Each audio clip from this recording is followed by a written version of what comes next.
Now, the last discussion we have on Sirat is the relationship between Imam Ali ibn Abi Talib alayhi salam and the Sirat. There's a very important relationship between Imam Ali and the Sirat. In one hadith from Abdullah ibn Umar, the son of Umar ibn al-Khattab, he says, we asked the Prophet sallallahu alaihi wasallam about Ali ibn Abi Talib alayhi salam. And the context of the hadith states that basically some of the companions complained to the Prophet from Imam Ali. They objected to Imam Ali. That was the question. Like we asked the Prophet about Imam Ali in a negative sense, like we're bothered, let's say, by him. The hadith states, فَغَضِبَ sallallahu alayhi wa. The Prophet showed anger. And he said a long hadith. At the end of the hadith, the Prophet says, أَلَا وَمَنْ أَحَبَّ عَلِيًّا. The one who loves Ali, مَرَّ عَلَى الصِّرَاطِ كَالْبَرْقِ الْخَاطِفِ وَلَمْ يَرَ مَؤُونَ. The one who loves Ali ibn Abi Talib genuinely, sincerely, will pass the Sirat like the barq, lightning, and he will not feel any burden. Now we have, my dear brothers and sisters, numerous hadiths. I will share with you now the hadiths from Sunni sources about the passport of Imam Ali. Today, if you want to travel, if you want to cross international borders, what do you need? A passport. Without a passport, you're not going anywhere. Whoever you are, you could be the richest of the rich. You're not flying without a passport if you're going to a foreign country. Now, in Arabic, what do we call the passport? Close. Jawaz. Right? Not marriage. Marriage is zawaj. I know the Lebanese flip it. And some other Arabs, they say jawaz, right? Jawaz. But in Arabic, in standard formal Arabic, it's zawaj. Zawaj means marriage. Jawaz, linguistically, means a pass. Or to pass something. And that's why they call it a jawaz in Arabic, because it's a passport. It allows you to pass. So in standard Arabic today, if you want to say passport in Arabic, right? Not using an English word, you would say jawaz. Jawaz is safar. Okay. We have hadiths, of course in our Shia sources, but also in Sunni sources, that no one on the Day of Judgment can pass Sirat without a passport from Ali ibn Abi Talib alayhi salam. And I'll share with you the sources. So for instance, in the book Tarikh Baghdad, the history of Baghdad, it's one of the most monumental works of history that we have amongst the Muslim historians. The author of this history is a Sunni scholar by the name of al-Khatib al-Baghdadi. He's a Sunni historian, and it's a very important work. In volume 10, page 355, the author of this book states, إِنَّ عَلَى الصِّرَاطِ لَعَقَبَةً. There is a checkpoint on Sirat, لَا يَجُوزُهَا أَحَدٌ. No one can pass it. إِلَّا بِجَوَازٍ مِنْ عَلِيِّ بْنِ أَبِي طَالِبٍ. No one can pass it except if you have a passport from Imam Ali.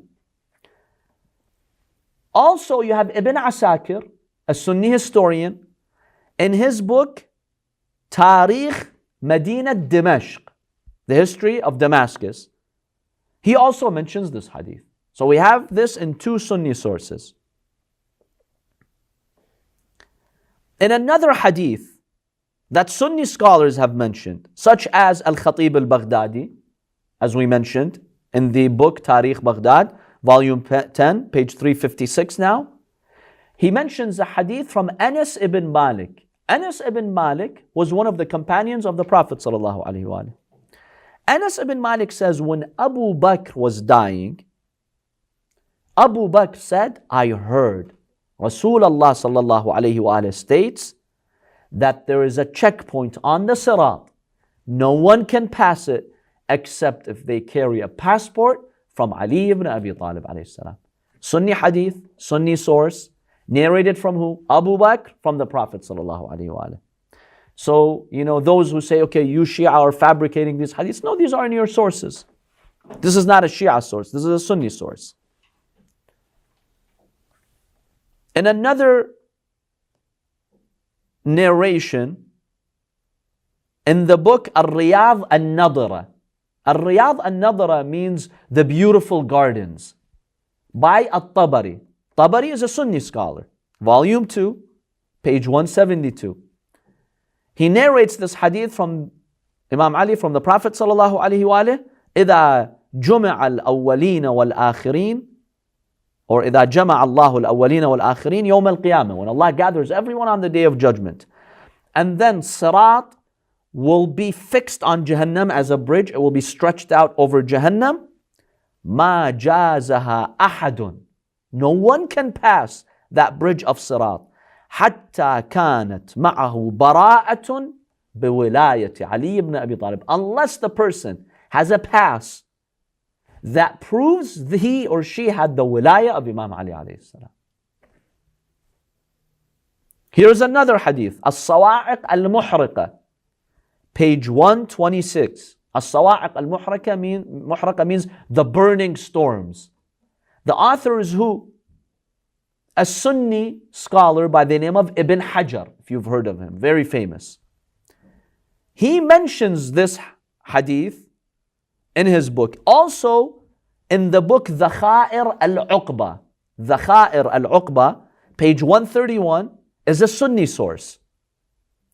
They both narrate this hadith from Abu Bakr, that he stated, Abu Bakr, no one can pass the bridge of Sirat without a passport from Imam Ali ibn Abi Talib alayhi salam. Here's another hadith by al-Khawarizmi in his book al-Manaqib. He narrates this hadith from Ibn Abbas. Who's the author? The Sunni scholar al-Khawarizmi. From Ibn Abbas, from the Prophet sallallahu alaihi wasallam, إذا كان يوم القيامة, on the day of judgment, أقام الله عز وجل جبرائيل ومحمدا على الصراط. Allah will assign Jibra'il, the great angel, and Prophet Muhammad sallallahu alaihi wasallam on the bridge of Sirat.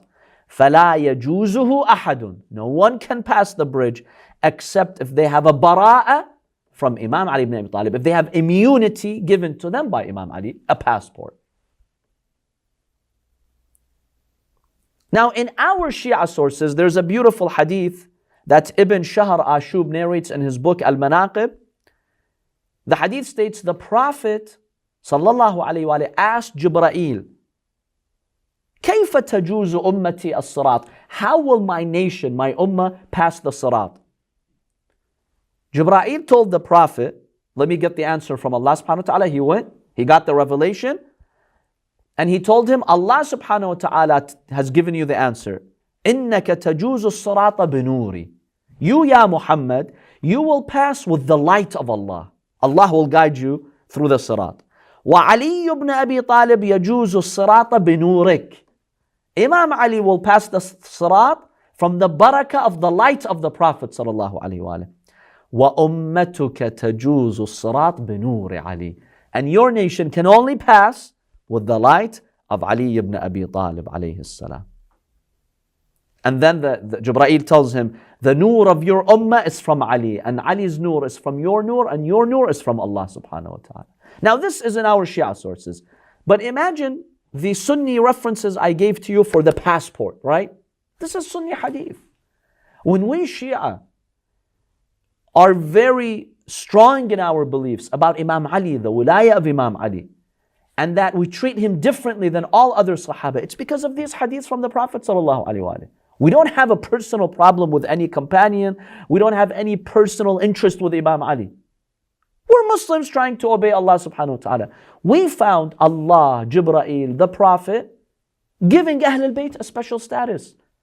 Giving Imam Ali alayhi salam a special status. He's the gateway to the Prophet. You cannot pass Sirat on the day of judgment except if you have a passport, not from Abu Bakr, not from Umar, not from Muawiya, not from any of these companions. Even though the righteous ones like Salman, Abu Dhar, Ammar and others, we have utmost respect for them. But the passport has to be given to you by who? Imam Ali alayhi salam. So inspect your relationship with Imam Ali. And remember, he's handing out the passports on the Sirat. What kind of a passport do you want? There's types of passports too. Today, if you have a good passport, like a US or Australian passport, I think the best they say politically is the Australian passport. It gets you into the greatest number of countries. And then maybe the Canadian passport, British passport. The US passport is, I think, in the top maybe 10, 15, but a little bit lower down the list. Yeah, people have passports, but hey, your passport can either get you into all countries or in some of them. Some passports maybe in just a couple of countries.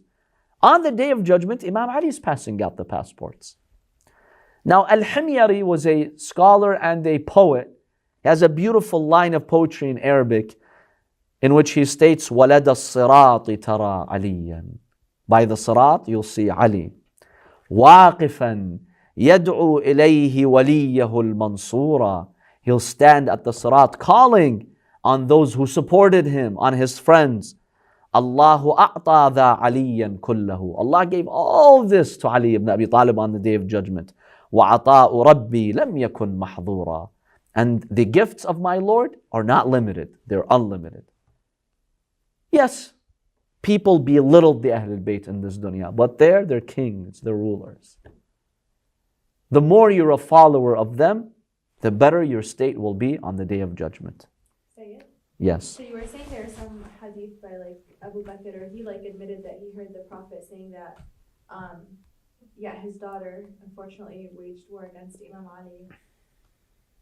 I don't know, it's kind of hard. How do they justify that? Yeah, like it's hard to understand how somebody could do that when, I'm hoping, everyone who's good gets to go to heaven, but like, it's hard to believe that like his daughter might not, because she killed a lot of people. The way that they justify it usually is one of, two following justifications. Number one, they say she repented. She realized later that what she did was wrong. It was not appropriate to wage war against Imam Ali. And she had good intentions, but basically she made a mistake and she repented. Do we believe she repented? No, we don't. And we have evidence. And in our biography class last year, we talked about the evidence of why we strongly believe she did not repent. But they believe she repented. Who was she? Ayesha, the wife of the Prophet, when she waged war against Imam Ali, because the question is, well, if Abu Bakr has narrated these hadiths that you need a passport from Imam Ali, you have to be on good terms with Imam Ali, then his own daughter waged war against Imam Ali. How do you justify that? So one justification they have is she repented. We dispute that. Number two, their second justification is it was a misunderstanding. She did not deliberately want to fight Imam Ali. It was a chaos. Uthman got killed, and there were troublemakers, fitna makers, and basically it was a political misunderstanding with Imam Ali. It's not that she fought him knowing that he's a great companion and he has all these virtues. It's a political misunderstanding between them. That's another justification they bring forth. Okay, Sayyid, what you were saying, so Sunnis do like Imam Ali. Of course. They do? Yes. So Some extremist Nasibis, right? The Nasibis are those who openly show their hatred to the Ahlul Bayt. They could be a strand of Wahhabis, not all Wahhabis, but maybe some of them.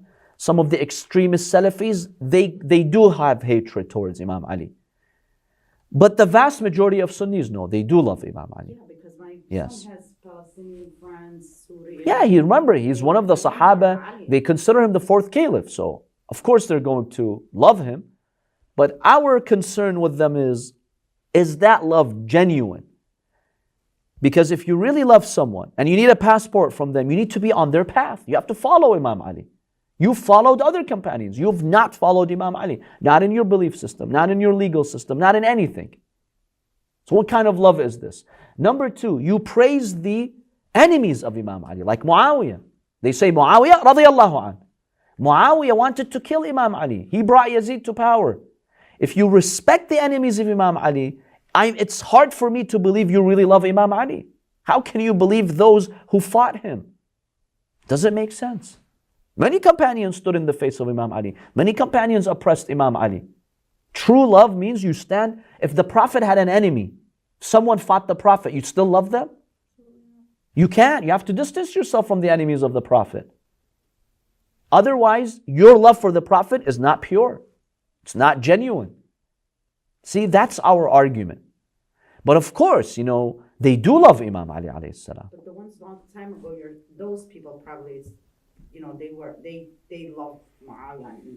But even the No, today many Sunnis love Muawiyah. My family. They glorify him. They say radiyallahu anhu. In the end, he is a Sahabi. That's it. He has immunity. Don't talk about him. Even until today. No, they don't love him more than Imam Ali. But they respect him. Even though Muawiya went at war with Imam Ali. Muawiya used to curse Imam Ali. And he instituted this evil tradition of Bani Umayyah cursing Imam Ali 70 years on the pulpits. Cursing Imam Ali. They would start their Friday sermon by cursing Imam Ali. 70 years it lasted. Muawiya is a vicious man who was known for his hatred for the Prophet's family. Yet many Sunnis respect him today. Doesn't add up. Our counter argument is this does not add up. How do you respect the enemies of Imam Ali and you claim you love Imam Ali? Doesn't add up. Imam Ali is the wali of God. He's the friend of God. Those who are his enemies, they're enemies of God. You have to draw the line. Muawiya is an enemy of God. I won't respect him. I denounce Muawiya. They're not willing. They're not willing to do that.